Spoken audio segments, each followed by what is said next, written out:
Le parcours est une activité physique qui vise un déplacement libre et efficace dans tout type d'environnement.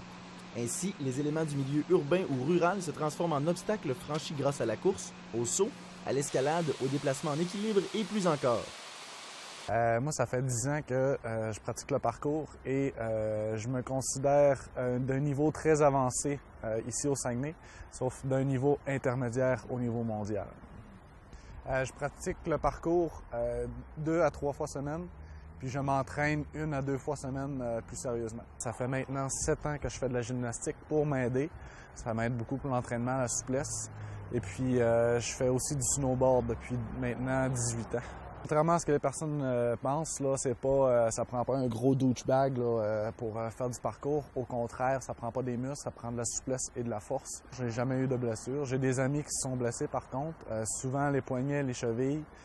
J'en ai un qui s'est cogné la tête en tentant un mouvement pour la première fois, qui n'avait pas eu assez d'expérience pour pratiquer.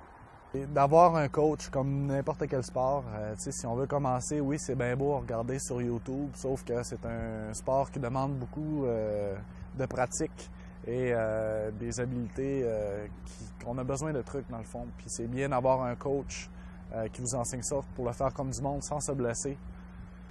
Nos deux intervenants nous ont offert une superbe collaboration lors de notre tournage. Étant donné que le parcours n'est pas beaucoup connu au Saguenay-Lac-Saint-Jean, Kevin et Jean-Michaël s'en sont donnés à cœur joie lors de leur démonstration de parcours en milieu urbain. Moi, j'ai découvert le parcours, dans le fond, en regardant des vidéos sur Internet. J'en regardais plusieurs, puis j'ai découvert plein de styles différents. Et avec ça, j'ai formé mon propre style. Je pratique ce sport-là environ 2 fois par semaine, mais plus en gymnase. Comme ça, je peux pratiquer des nouveaux trucs, mais sécuritairement. Sinon, à l'extérieur, je te dirais que je pratique quand ça donne, justement, avec des amis. Moi, je te dirais que je m'inspire de tous les obstacles que tu rencontres. Dans le fond, tu essaies de trouver une manière efficace pour les traverser le plus vite possible. Puis ça, c'est vraiment le parcours. Je fais de la gymnastique. J'ai pas fait de compétition, mais j'en pratique beaucoup plus. Puis je suis entraîneur aussi. Sinon, je fais du hockey, je fais pas mal, beaucoup de sport, entraînement en salle, crossfit. Fait que tout pour me garder en forme. Pour un jeune qui veut commencer en parcours, je lui demanderais d'y aller progressivement. Ça veut dire, vas-y pas avec des coups de tête. Essaye pas des trucs que t'es pas trop certain. Sinon, inscris-toi à des cours de gymnastique libre, pratique-toi à l'intérieur avec des tapis, des mouvements plus difficiles, c'est plus sécuritaire. Ensuite, à l'extérieur, tu peux les essayer.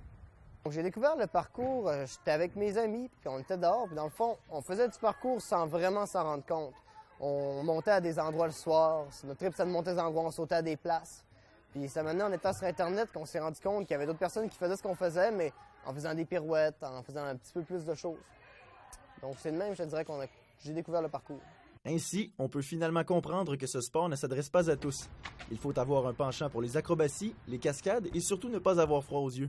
En conclusion, ce merveilleux sport est en plein essor, donc on suppose que le meilleur reste encore à venir.